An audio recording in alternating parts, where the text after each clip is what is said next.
Good evening, I'm William Brangham. Amna Nawaz and Jeff Bennett are away. On the News Hour tonight, this Thanksgiving, residents in Asheville, North Carolina, hit hard by Hurricane Helene, reflect on their community and efforts to rebuild. Then, the Food and Drug Administration makes a major change to cold medicines, seeking to remove an ingredient that doesn't seem to help. And this time of year, it is seemingly impossible to avoid. We look at the history and impact of the ubiquitous and controversial pumpkin spice. I think the allure of that nostalgic past that pumpkin pie spice conveys through Thanksgiving and through those dishes that we associate with that nostalgic past.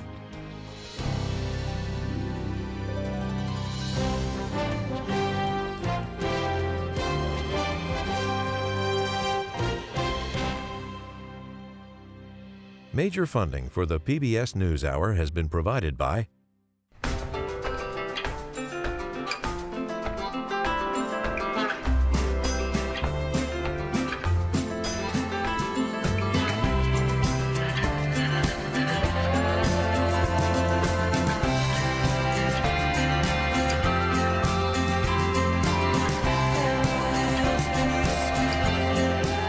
moving our economy for 160 years.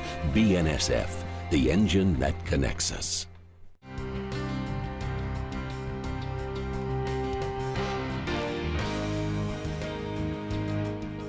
Carnegie Corporation of New York, working to reduce political polarization through philanthropic support for education, democracy, and peace.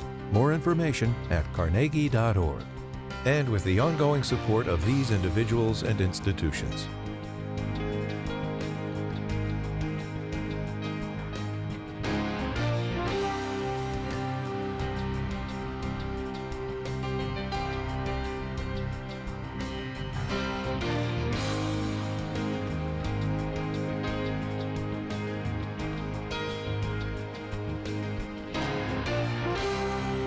This program was made possible by the Corporation for Public Broadcasting and by contributions to your PBS station from viewers like you.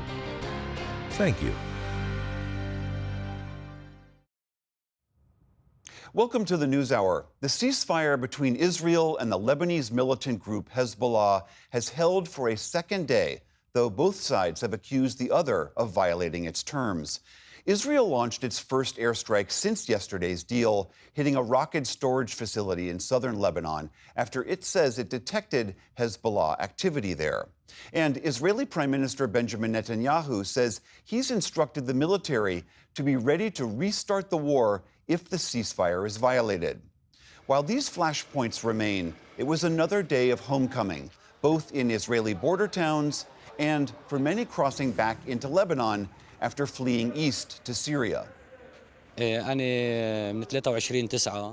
got displaced to Syria and spent 63 or 64 days in Syria.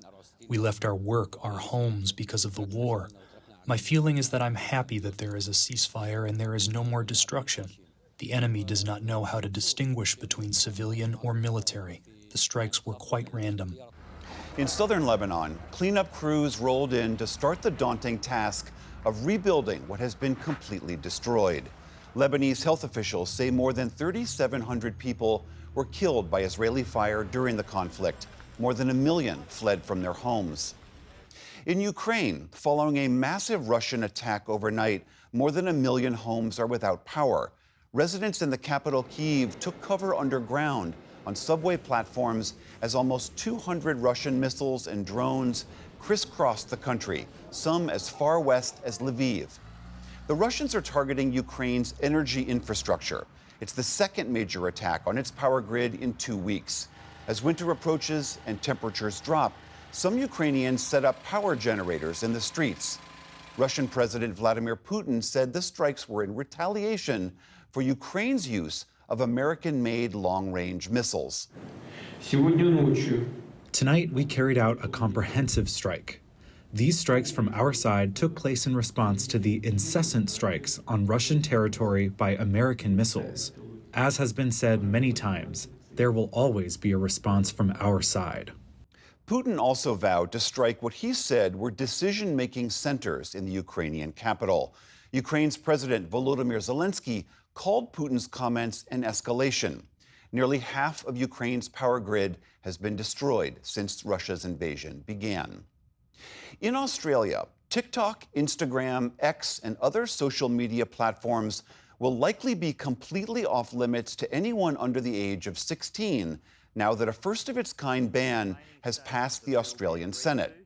The law will require social media platforms to take reasonable steps to verify the age of users, steps that could include biometrics or government ID.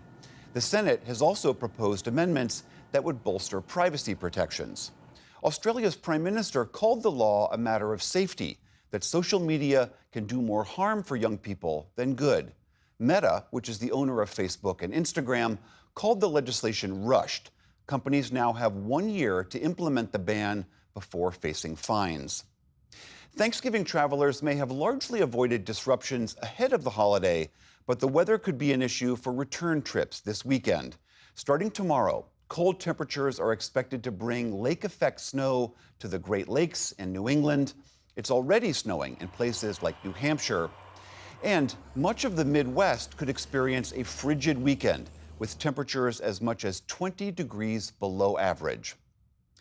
Thanksgiving today was also a time for kindness and acts of service. President Biden and the First Lady dropped off pumpkin pies and gave thanks to first responders on Nantucket, where they're vacationing this holiday. They also made their customary calls to units from each branch of the U.S. military.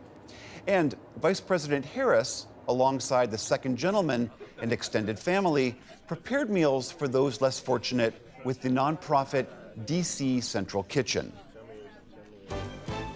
Still to come on the News Hour, the cold medicine ingredient that the government says doesn't work and wants removed from shelves. In this increasingly digital world, why a growing number of people are returning to the typewriter. Love it or hate it, this time of year it is certainly hard to avoid pumpkin spice. How did it take over?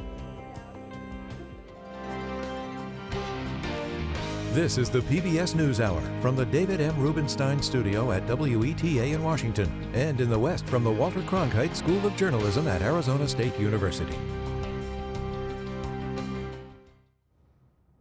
It's been 2 months since Hurricane Helene cut a path of destruction across the Southeast, killing more than 200 people.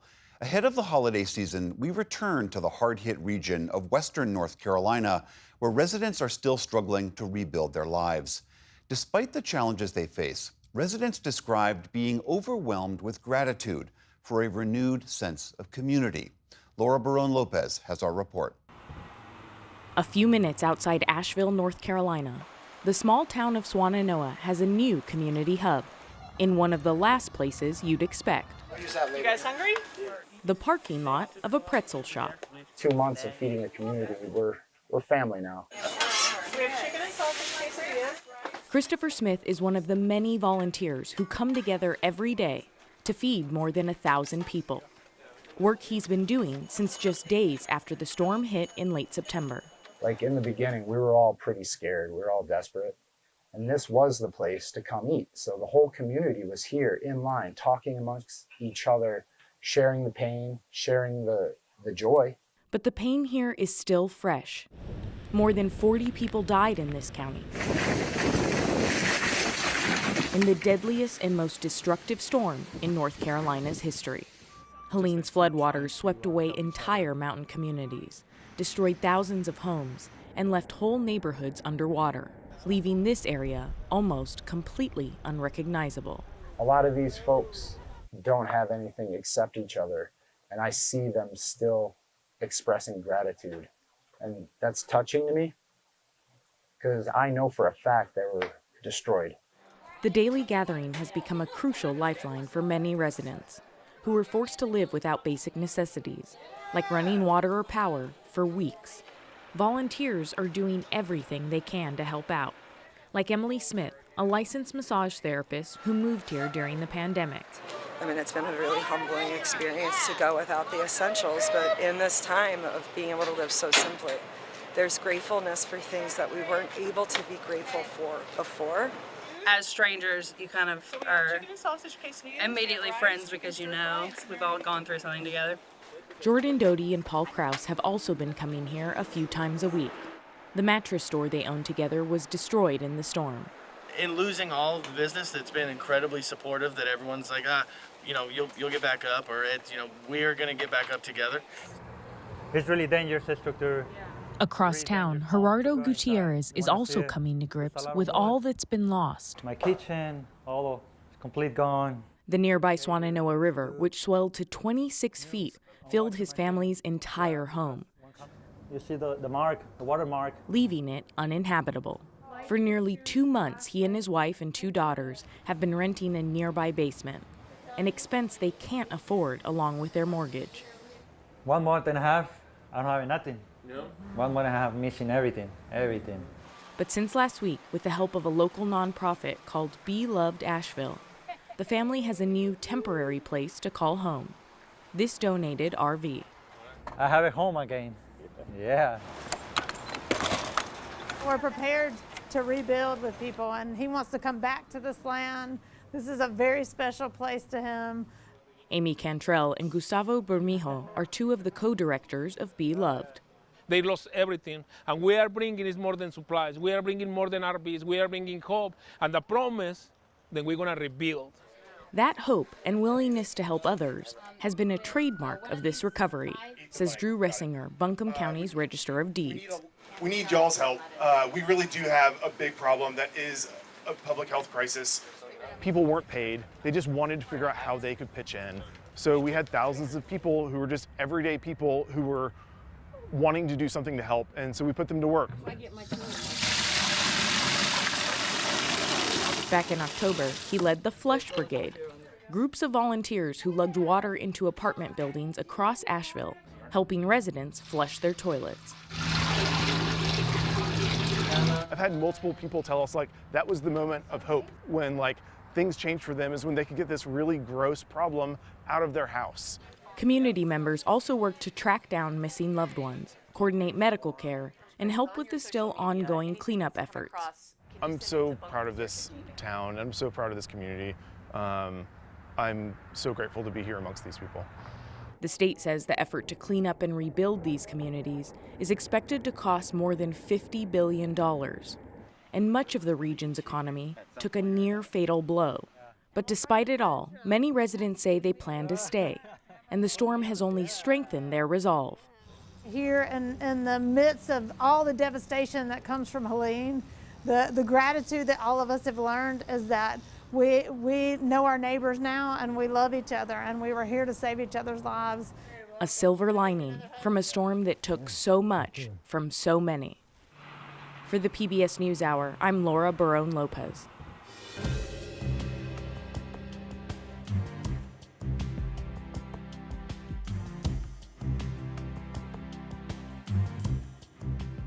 With winter setting in around much of the country, we are also gearing up for cold and cough season, when people frequently reach for over-the-counter medicines.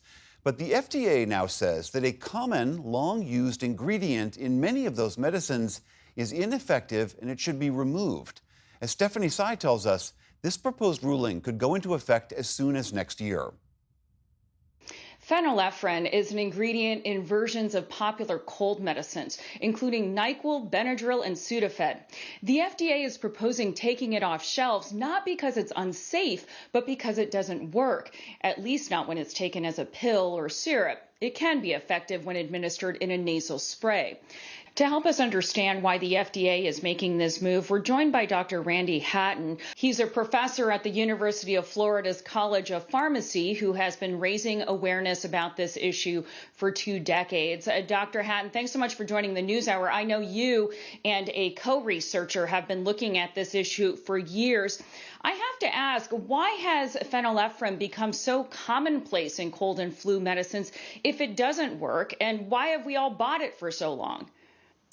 Yeah, you're right. Dr. Leslie Hendels and I have been working at this for 20 years. When we became aware of problems with oral phenylephrine after pseudoephedrine was moved behind the counter because of concerns where it could be used to make methamphetamine in clandestine laboratories. So when pseudoephedrine was moved behind the counter, phenylephrine was substituted for pseudoephedrine and became widely used. And that's when patients started complaining about its lack of effectiveness. The FDA has ruled this ingredient safe. So why do you think it's important to get it off the shelves? Yeah, it is safe because essentially it is not absorbed. It is absorbed at less than 1% of the dose that is given. And that's why it doesn't work. So why should it be removed? Because it doesn't work. Drugs on the market in the United States, whether they're over the counter or prescriptions, have to be both safe and effective. And oral phenylephrine is ineffective. So what is the alternative for people that are suffering with colds, especially at this time of year? Is it about a medication with a higher dose of this product? Is it going back to pseudoephedrine, which you mentioned, but is difficult for a lot of folks to get over the counter? Or is it using the nasal spray version of this?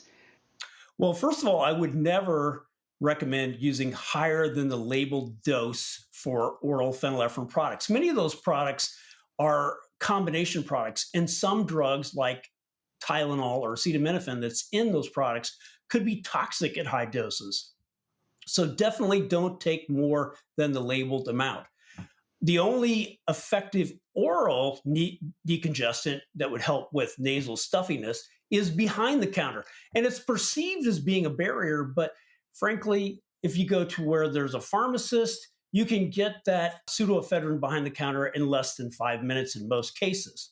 I do believe that if somebody will tolerate using nasal sprays, the spray decongestants are highly effective and can be used briefly, 3 to 5 days during the worst part of a cold, maybe to help someone sleep at night.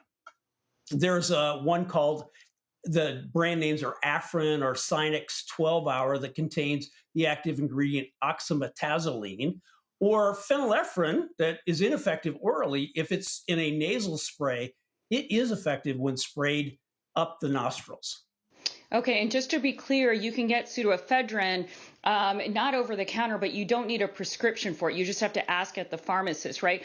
I have to ask you this. Aren't there other drugs that all of us can buy at a pharmacy that do not work as advertised? And are you saying that the FDA should also take all of those medications off the shelves? Yes, I believe there are old over-the-counter products that deserve another look. Just like FDA took a look at oral phenylephrine, some of those old products that were approved using science from decades ago are likely ineffective. But in order to prove that, I believe that we need the appropriate science that would look at those products and determine whether we should be spending our hard-earned money on products that are ineffective. Dr. Hatton, critics of this FDA move say this limits consumer choices. What do you say to that? So it would limit choice for something that does not work. Why would somebody want the choice of something that does not work? And as I said, a drug has to be effective to be approved by the FDA. We would not want a bunch of ineffective products to choose from. That is not choice. Choice would be choosing from effective and safe products that the FDA has reviewed and said works for the indications that we want to use them for. Dr. Randy Hatton, thanks so much for sharing your view on this with us. It's my pleasure. Thanks for inviting me.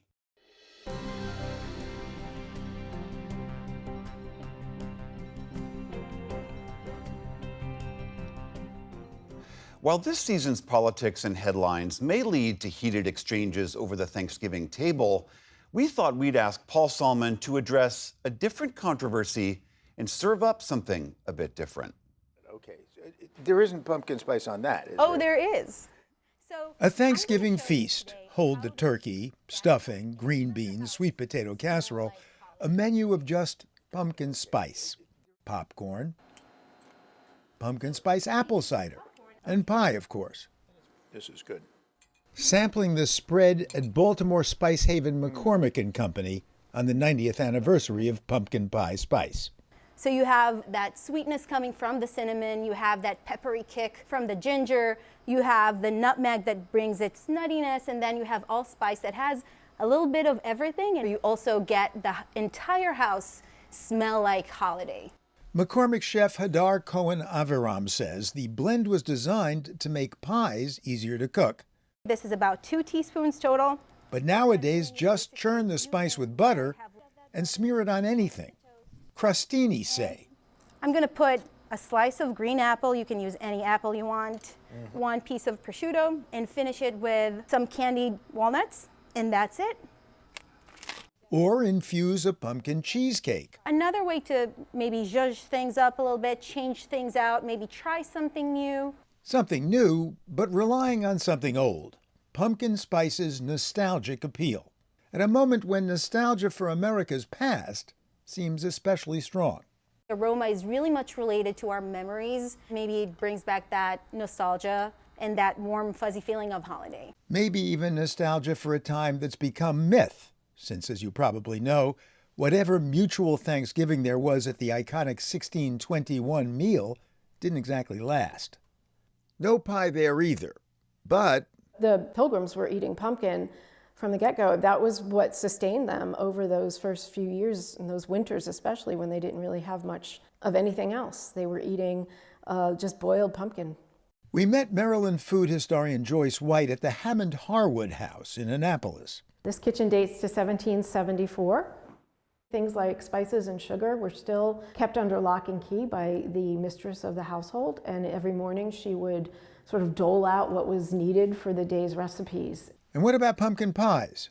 They were what Marylanders at that time were calling Yankee food, so it was not a popular dish. It was advertised as animal fodder. So there was a north-south divide with regard to pumpkin pie? Absolutely. It wasn't until after Abraham Lincoln read his Thanksgiving proclamation after the Battle of Gettysburg in the fall of 1863 that Thanksgiving becomes a national holiday. It wasn't until much later in the 19th century, well after the Civil War, that each region of the South adopts those Yankee traditions eventually.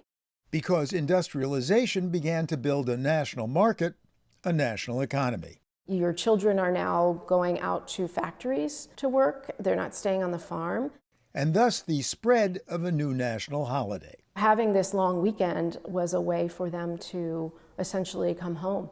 And so the warm spices, conjure up this image of the warm hearth and home.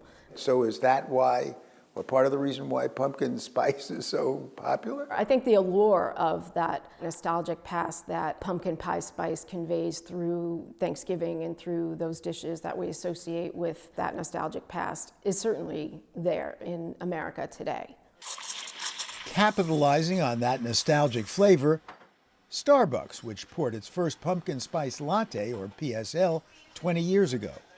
And hundreds of millions of PSLs later, the drink's now a seasonal essential at caffeine haunts like Black Acres Roastery in Baltimore's historic Lexington Market, less than a mile from where McCormick first concocted pumpkin pie spice.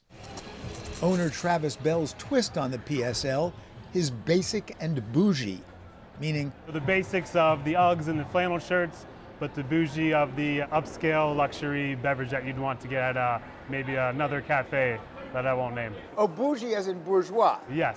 Oh, I'm bourgeois, for sure. Oh, that kind of does taste like pumpkin pie. So we use fresh made puree, pumpkin, and spices. We steep that all together, add some sweetness to it, and that's our house-made syrup. Bell named Black Acres Roastery after the Civil War promise of a mule and 40 acres of hearth and home for the formerly enslaved. And seeing what the history of that was in the plots of land in the South, black, green, yellow acres is what they were called, and so Black Acres just kind of stuck out to me, and so that's what I named it. But the formerly enslaved did not get their 40 acres and a mule. Correct. You're not terribly nostalgic for the America that was. No. I like the progression that we're making as a country, yes. So for Bell, his cafe, and even a basic and bougie, are ways to look ahead. People are interested in what was and what could be, and we try to bring what that drink is to the modern age. Hopefully building new memories for the people that are available now. So I'm going to keep eating. Please. Building new memories with a taste of what is comforting about the past. Dessert at the Thanksgiving table. For the PBS News Hour, Paul Salmon, staging in Baltimore, Maryland.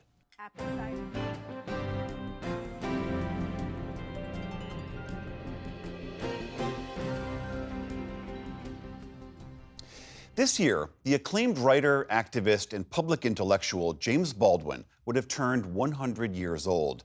He's best known for his novels and essays and for his moral voice on issues of race, sexuality, and the fabric of American democracy.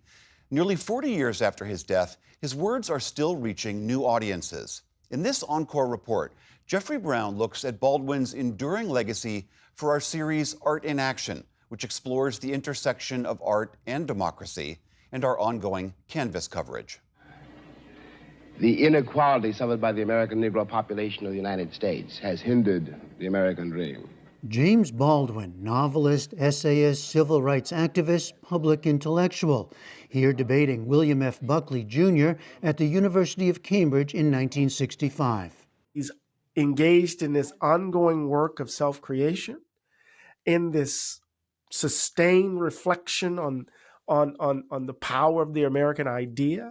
He's bringing the full weight of his intellect to bear on this project. Eddie Glaude Jr. is a professor of African American Studies at Princeton University and author of the 2020 book, Begin Again, James Baldwin's America and its urgent lessons for our own. I think if you read Baldwin closely, there is this underlying idea that we have yet to discover who we are, right? Because the ghosts of the past in so many ways not only blind us, but they have us by the throat. James Arthur Baldwin was born in Harlem in 1924 and raised there by his mother and stepfather, a Baptist preacher. The oldest of 9 children, he excelled in school and served as a junior minister.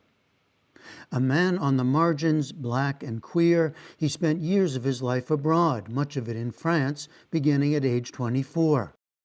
He wrote novels including Go Tell It on the Mountain, an autobiographical book about growing up in Harlem, and Giovanni's Room, about a tormented love affair between 2 men living in Paris, and powerful essays exploring race and American identity, including Notes of a Native Son and The Fire Next Time. He's one of the greatest essayists we've ever produced, the world has ever produced, I think.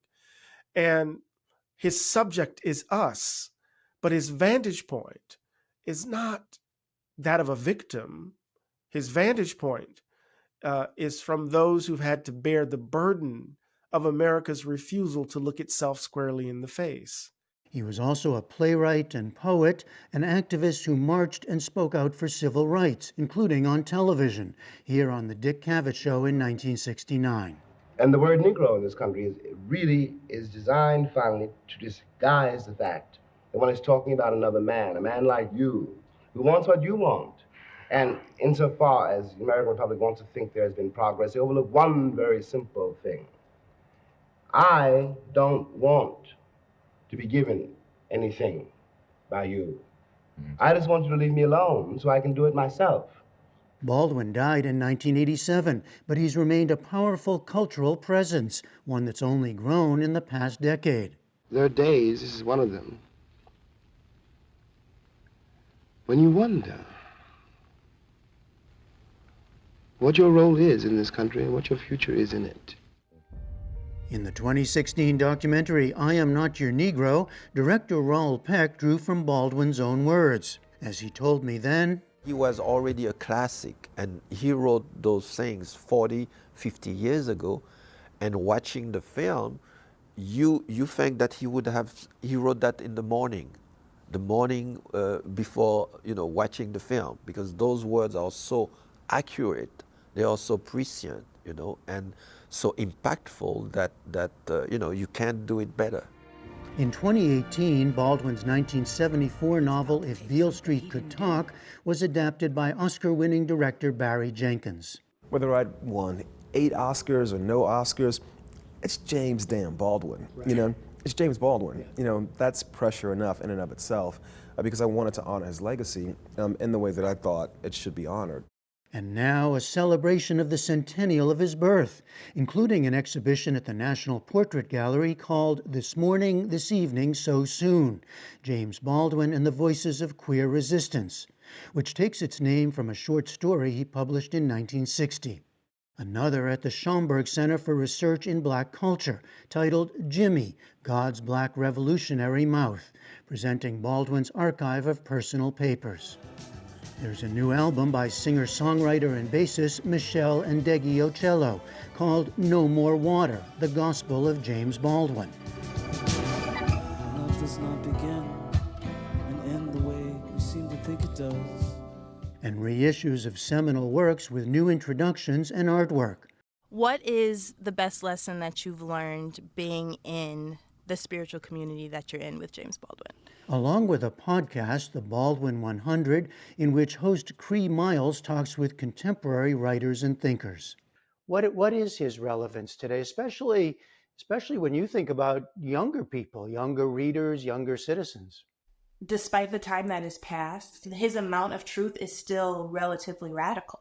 Even when I think about like his novels and like Giovanni's Room, and we're thinking about the ways that he grappled with like sexuality, those are still things that I think we're coming to terms with. Acclaimed Irish novelist Colm Tóibín contributed the new book on James Baldwin. I'm interested in him as, I suppose, someone who really found ways of dealing with individuality versus community, with being an artist in a difficult time, but more than anything, he wrote well.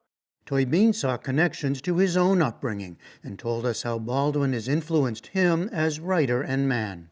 It's a question of engaging with this great intelligence and with this sensuous intelligence, with someone who's sort of thinking brilliantly in a glittering sort of way. But it is also, of course, developing strategies, which he did in relation to his family, in relation to Harlem, in relation to Black America, in relation to exile, in relation to attempting to being an artist in a time of flux, and also in a way of being a gay artist, a homosexual artist coming out of a world which is very conservative and very religious, and attempting also to build strategies around that give you energy rather than ones that take you down. One deeply resonant thread through all the commemorations, Baldwin's focus on the fragility of democracy itself. Baldwin's exposing the lie that is the source of the suffering that defines this fragile project, it seems to me. He's committed to democracy. He's committed to America. After all, we are deeply American, but by virtue of that commitment, he has to relentlessly critique it. It comes as a great shock to discover that the country, which is your birthplace and to which you owe your life and your identity, has not in its whole system of reality evolved any place for you. A commitment, as Glaude puts it, to the complex experiment called America. For the PBS News Hour, I'm Jeffrey Brown.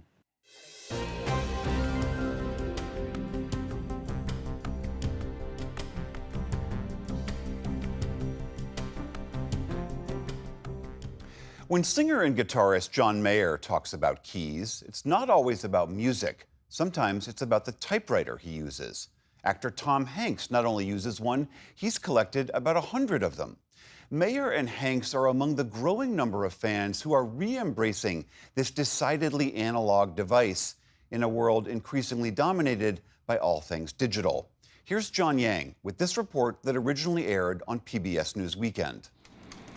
Take a look inside this South Philadelphia shop called Philly Typewriter, and you'll see the renaissance of something many consider a relic of the past. I love you. And now it's gotten a boost from a 21st century icon, singer Taylor Swift using a vintage Royal 10 typewriter in the video for Fortnight, the chart-topping single off her latest album, The Tortured Poets Department. I made a sign that said, "Join the Tortured Poets Department," and then come in and find out who uses typewriters anyway. Philly Typewriter co-owner Bill Rhoda. Any news about typewriters is good news about typewriters. He says Swift has sparked a typewriter bull market. Private market prices on specifically Royal KHM and Royal 10 typewriters went through the roof. Everybody who had one that didn't know it had value now all of a sudden knew it had value. It was amazing. That first weekend we had Swifties in here and in and out all day Saturday. Browsing the shop, I spotted an old familiar friend. Everything old is new again. When I was starting out as a reporter in the 1980s, an Olivetti portable like this one was the laptop of its time, balanced on my knees while I wrote stories from the road. The 1870s invention of the typewriter as we know it today revolutionized the workplace. The demand for typists paved the way for women to enter male-dominated offices, the first in a series of advances that eventually led to granting women the right to vote. Novelists and artists were drawn to these newfangled contraptions. Mark Twain was an early adopter, though he called his a curiosity-breeding little joker. Typewriter carriages are going the way of the one-horse shay. The 1961 introduction of the IBM Selectric may have marked the apex of typewriter technology. The most successful electric typewriter in history, and by some, the most coveted. The beginning of the end of widespread typewriter use came in the 1980s with the rise of the personal computer. Show you how simple it is to get started. But today, some are eager for an analog experience, even if they came of age in the computer era, like 26-year-old Tristan Guanzin. I love the hands-on process of things and kind of the idea of slowing down in a world that's moving so fast. You're more connected to the writing process instead of the computer trying to edit what you're writing or automatically giving you suggestions instead of just letting you be the part of the process. Rhoda says he hears that a lot. We have people that are wanting to unplug, they want to disconnect, they want to have something patient and thoughtful for themselves.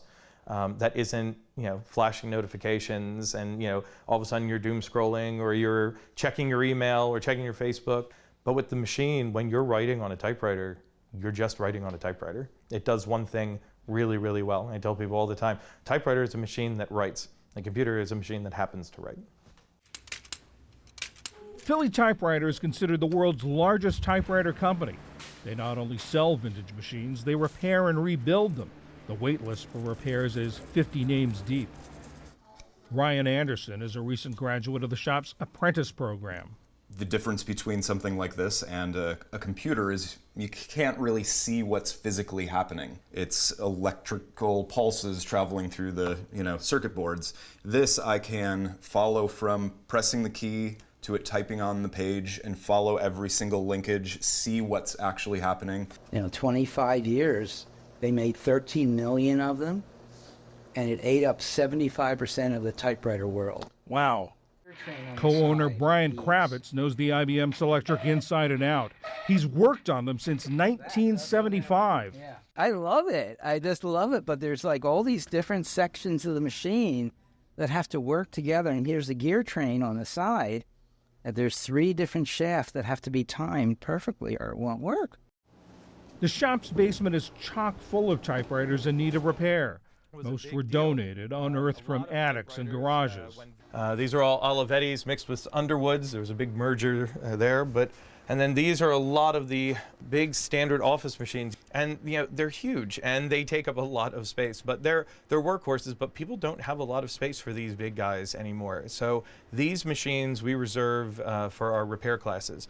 Back upstairs, Rhoda shows off 2 favorites. This one is a Corona flat top, also known as the Corona Standard.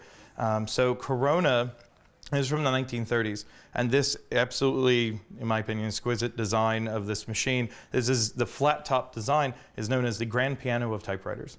This is decade before. This is the Corona folding typewriter. This machine was able to be lifted up, folded down, and once the machine was set like this, you could close in its case, much more portable design, and this was a big military typewriter as well.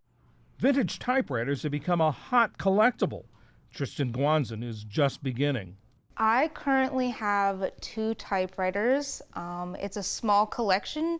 If I had a bigger apartment, it would be a bigger collection. I'm actually working on buying a house, so the main point of that is so I have more room for the typewriters. You're getting the house around the typewriters. Yeah. Some more experienced collectors seek out unusual designs, typefaces, and keyboards. This is a Ukrainian typewriter, and I got this off of eBay, but just a couple of weeks before the Russian invasion of Ukraine. Julian Pliss of nearby Haddonfield, New Jersey, who works in IT, has a special reason for seeking out this machine. My parents are immigrants, Ukrainian immigrants. I grew up speaking Ukrainian. The typewriters I collect have to do with language. There are certain keys and letters that are only in Ukrainian and not in Russian, like this G character. And then there are characters that are not here that are in Russian. Now, I've got to ask, you collect typewriters, you have typewriters, but you're an IT guy. I am an IT guy, yes. There's some of that you were attracted to typewriters because you deal with digital all day long? It is about attention and concentration and writing. So to me, these are instruments that they're beautiful. They do one thing, they write words. Words are beautiful, literature is beautiful, and so the machines that are for that purpose, they are beautiful.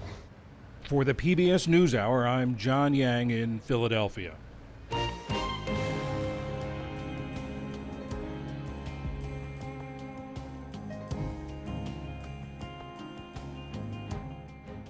The 2 million Vietnamese Americans in this country often find their stories are still told through the lens of the Vietnam War, which ended nearly 50 years ago. But as I learned on a trip to the Gulf Coast earlier this year, a new generation of Vietnamese Americans are trying to tell a different story about their lives today. It's part of our Arts and Culture series, Canvas. For artist Christian Dinh, almost everything he makes contains a tribute to home and to community. At the Orr O'Keefe Museum of Art in Biloxi, Mississippi, Dinh's memories of growing up in a large Vietnamese-American family are embedded in his ceramic work, like this porcelain vase, where he inscribed his grandmother's recipe for steamed fish. My favorite out of the directions is towards the end when she explains, "You'll know when the fish is ready when the eyeballs turn white." And I remember her telling me that, and I was just like, what does that mean? Can she give me a temperature or something else? Or this enormous rice bowl, a giant replica of the small plastic longevity bowls that are ubiquitous on family tables. These, in a way, these plastic wares are the fine china of Asian American culture. I wanted to emphasize that, one, by its size, right, just making it a more monumental piece, scaling it up. Two, by changing it back into its original material, which is ceramics. In another series, Dinh reimagines the white display hands that are typically seen in Vietnamese-American nail salons. He casts them in porcelain, an homage to his people's success in that industry. The nail salon series was a project that I started in 2020, really around the height of the Asian hate crimes. I knew that I wanted to make this body of work to counteract a lot of the negative energy and the stereotypes and stigmatization that was going on. Over the past 5 decades now, they've really turned that industry into a multi-billion-dollar industry. Besides kind of like the monetary figures, I kind of see it as this beacon of success that trickles down to the entire Vietnamese-American community that can be celebrated. And the writings and the symbols that we see on there, what are those? On each set of hands are my different ideas of success within the community. It can be as simple as having a meal with your family, so sharing food, cooking, setting the table. Ultimately, that's what I'm getting at with the work, is that though I'm coming from my own background, my own experience of Vietnamese culture, it's not too different from many other cultures. And I always look at the work as not necessarily being Vietnamese or Asian, but it's American work just as much. As the child of immigrants raised in the U.S., Dinh wanted to expand what it means to be Vietnamese-American today.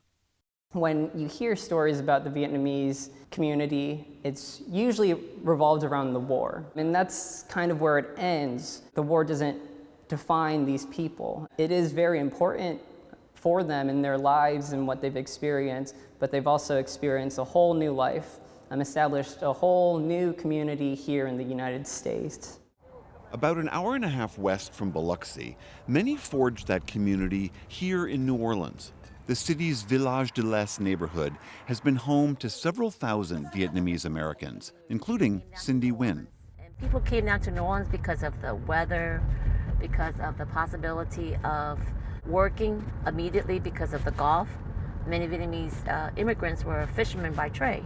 Nguyen and her family came to New Orleans as part of that wave of refugees fleeing the chaos after the fall of Saigon in 1975. She too planted roots in America, becoming the first Asian American to serve on the New Orleans City Council. My father said, well, we're going to New Orleans. I said, where is New Orleans? Well, that's where all the Vietnamese people are going to. Well, how did you know this? Well, we just got word. So we moved to New Orleans, where we saw people that looks like us. It was definitely comforting, especially in a new country, right? But just 30 years later, many of those immigrants had to flee their homes again when Hurricane Katrina drove them away. We had a lot of conversation with many of our residents, and they said, well, when Katrina hit, it was just kind of like, where am I going to go? This is the only home I know. But in a show of resilience, Nguyen says her community was one of the first to return and among the fastest to rebuild. 5 years later, though, another blow. The BP oil spill devastated the Gulf's fishing industry and the livelihoods of many Vietnamese-American shrimpers. But again, Nguyen says, there was rebirth, a shift to farming in community-owned cooperatives like this. It's something to do with resilience and community. It's something to do with family. It's something to do with love. Those are the big things. You know, I happen to tell them through a Vietnamese-American lens, but they're themes that we all relate to in some kind of way. Vietnamese-American composer Dylan Tran's first instrument was an old hand-me-down guitar passed from older brothers.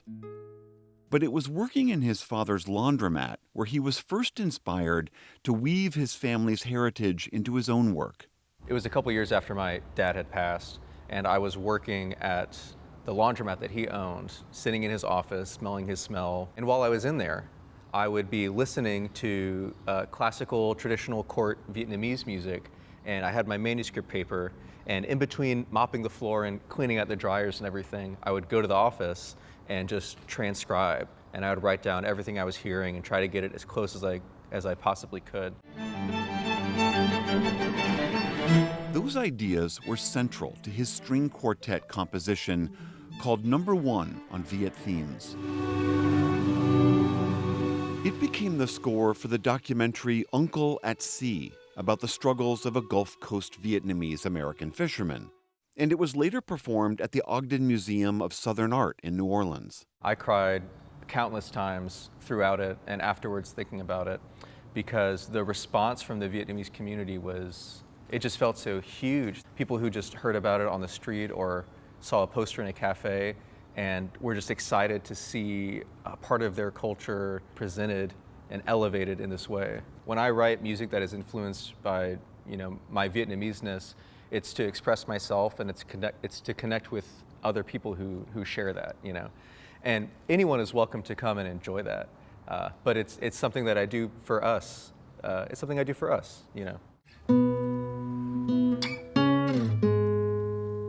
And while this younger generation innovates, the timeless theme of resilience is threaded through their work.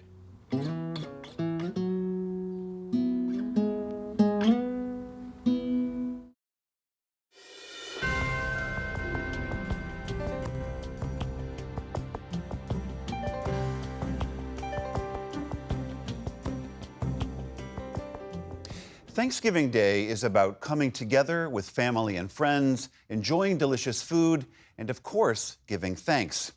This holiday, we wanted to take a moment to hear from viewers like you, and so we asked people across the country what they were grateful for this year. Here's some of what you told us.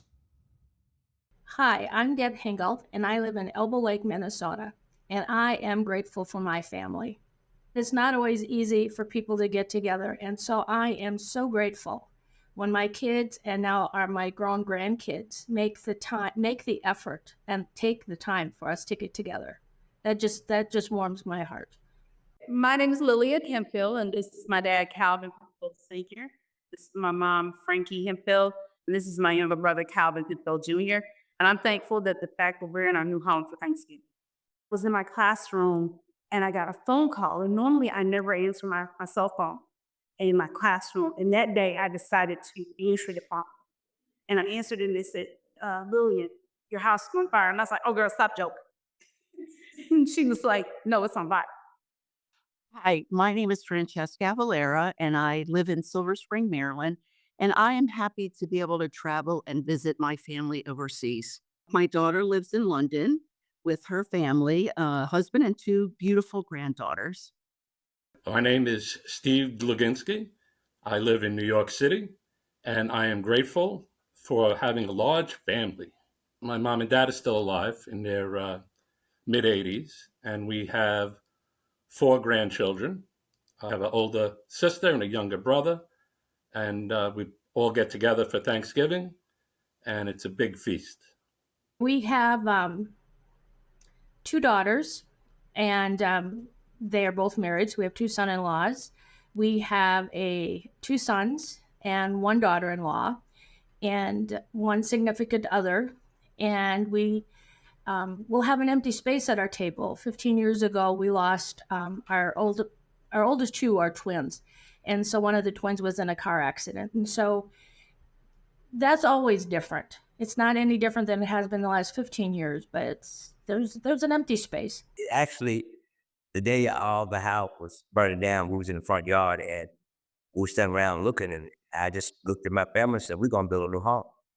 And I am a contractor, so I know how to build stuff. Our goal was to be at our home by Thanksgiving, and I'm very, very thankful that we are in our home for Thanksgiving, and we will have Thanksgiving dinner over here, and I'm excited, really, really excited to be at home.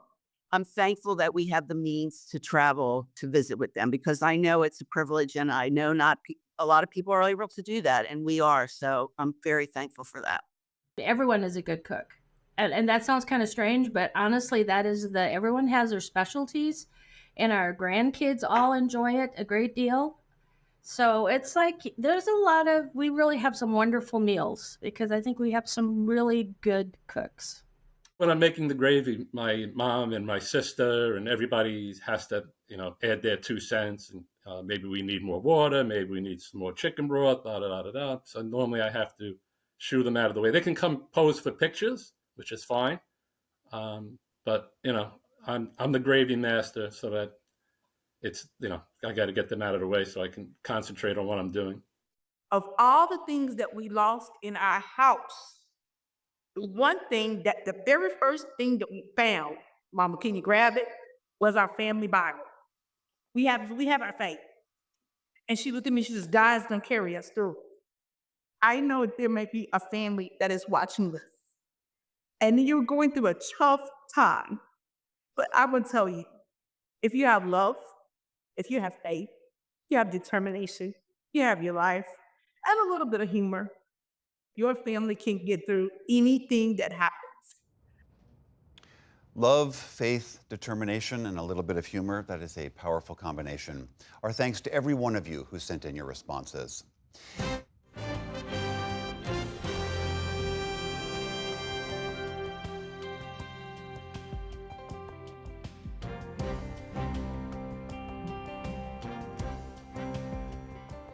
Remember, there is a lot more online at pbs.org/newshour, including a look at some of our favorite and least favorite Thanksgiving foods here at the NewsHour.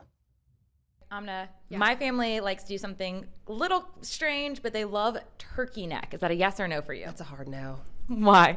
I don't even know what that is.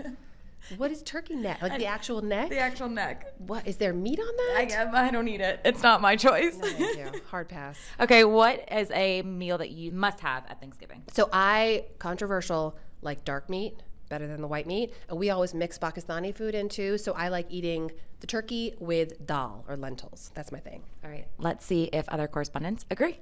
Judy, we asked one of our correspondents, and they said that they like dark meat, and dal or lentils is a must-have. What do you think? Well, I've never tried it. I'd be willing to try it. I like lentils, and I love turkey dark meat, so maybe. It's a maybe. Okay. And what is your must-have Thanksgiving meal? Absolutely must have as many vegetables as possible and mashed potatoes and turkey gravy. I could eat an entire platter of it. All right, let's. You can see that video and more of our answers on our YouTube, Instagram, and TikTok pages. And that is the NewsHour for tonight. I'm William Brangham. On behalf of the entire NewsHour team, thank you so much for joining us, and we hope you have a very happy Thanksgiving.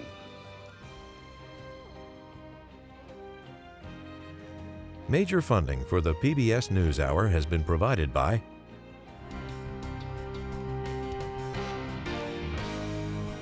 the ongoing support of these individuals and institutions, and friends of the NewsHour, including Leonard and Norma Chlorfine, and the Judy and Peter Bloom Kovler Foundation. A law partner rediscovers her grandmother's artistry and creates a trust to keep the craft alive. A Raymond James financial advisor gets to know you, your passions, and the way you enrich your community. Life well planned. The Ford Foundation, working with visionaries on the front lines of social change worldwide. And with the ongoing support of these institutions.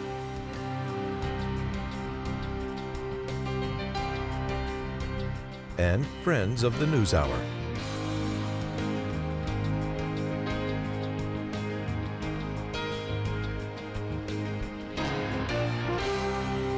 This program was made possible by the Corporation for Public Broadcasting and by contributions to your PBS station from viewers like you. Thank you.